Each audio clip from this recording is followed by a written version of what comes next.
वो भी आपकी जिम्मेदारी एक बार हमें बताइए, महीने में एक या 2 बार भी बताएंगे कि वो कूड़ा नहीं देते, बाहर कूड़ा फेंकते हैं, तो डेफिनेटली हम लोग एक्शन लेंगे। बाहर कूड़ा फेंकने का कोई भी तरीका सही नहीं है। वो उनके लिए समस्या है ही, बाकी सबके लिए समस्या है। आपके लिए भी समस्या है, हमारे लिए भी समस्या है। आप लोग की समस्या सुनी जाएगी, क्या समस्या आ रही है, उसका समाधान करने की कोशिश की जाएगी, ठीक है ना। किसी को फोर्स करने की आवश्यकता नहीं है।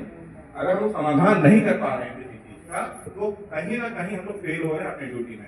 मैं भी फेल हो रहा हूँ, आप भी फेल हो रहे हैं, और पब्लिक भी फेल हो रही है, जिनको कि वो कूड़ा आपको देना है, ठीक है।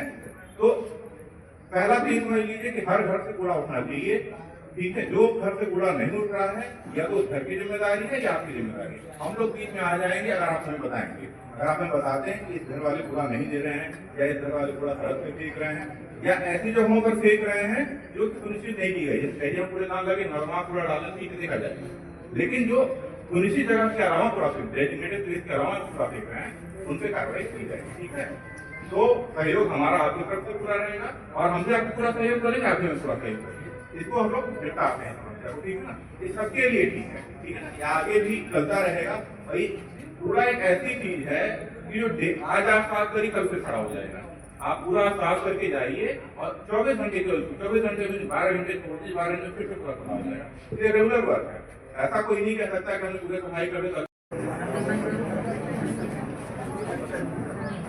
अच्छा, एक और चीज सुनने में आई है कि देखिए, हम మా అన్న తమ్ముళ్ళ అక్క చెల్లెలకి మీడియా మిత్రులకి నా యొక్క హృదయపూర్వకంగా నమస్కారం. మీరు చాలా గొప్పవాళ్ళు, చాలా మంచి పని చేస్తున్నారు. మీరు మంచిగా పని చేస్తేనే మేము ఇక్కడ ఎమ్మెల్యేగా కావచ్చు, మెంబర్గా కావచ్చు, ఇక్కడ ఆఫీసర్లకు అందరికీ మంచి పేరు రావాలంటే మీరు చేసే పనితోటే మాకందరికీ మంచి పేరు వస్తుంది. జనాలు అందరూ సంతోషంగా ఉంటారు.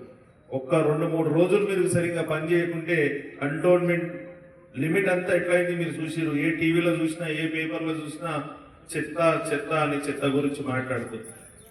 అందు గురించే నిన్న నేను కంటోన్మెంట్ బోర్డు సిఇఓ గారితో వెళ్ళి మాట్లాడి ఈ సమస్య పరిష్కారం కావాలి, మళ్ళీ ఎప్పుడు ఇలాంటి సమస్య రావద్దు అంటే నిన్న కొంచెం చర్చకు వచ్చినప్పుడు దేవేందర్ గారు కూడా ఉండే మీటింగ్లో. అయితే దాంతోపాటు మెంబర్ గారిని, ఎందుకంటే మళ్ళీ ఇది వేరేలాగా తీసుకుపోతారు కాబట్టి అట్లా కాకుండా రోజు కంటోన్మెంట్ బోర్డులో నామినేటెడ్ మెంబర్ గారు కూడా ఉంటారు కాబట్టి వారు మేమందరం కలిసి ఇది పర్మనెంట్ సొల్యూషన్ చేయాలి. పర్మనెంట్ సొల్యూషన్ అయ్యే ముందు మీతో కూడా ఒకసారి మాట్లాడి మీ అవసరాలు ఏంటి, మీ సమస్యలు ఏంటి తెలుసుకుంటే బాగుంటుందన్న ఆలోచనతోటే ఈరోజు ఈ మీటింగ్. ఎందుకు పెడుతున్నారు? సెకండ్ ట్రిప్ కూడా అన్ని బండ్లు రావాలి కదా, వస్తే అసలు ఈ అంత నీట్ గానే ఉంటది కదా అనేది వాళ్ళ వర్షన్. మళ్ళీ మీరు ఎందుకు సెకండ్ ట్రిప్ చేస్తలేరు? మీరు పక్కన మీ మీద కంప్లైంట్స్ ఏమున్నాయి? పక్కన జిహెచ్ఎంసీకి పోతున్నారు, పక్కన వేరే ప్రైవేట్ దగ్గరికి పోతున్నారు అనే కంప్లైంట్స్ మీ మీద ఉన్నాయి కాబట్టి దాన్ని మీరు సరి చేసుకోండి. ఎందుకంటే మీకు కంటోన్మెంట్ బోర్డు ద్వారా మీకు అవకాశం ఇచ్చి గతంలో కూడా వెహికల్స్ కూడా మీకు రెస్పాన్సిబిలిటీ, మా హెల్త్ డిపార్ట్మెంట్ ఇంటికి కనెక్షన్ చేయడానికి 100 రూపాయలు మనం ఎన్నో ఖర్చు పెడుతుంటాం.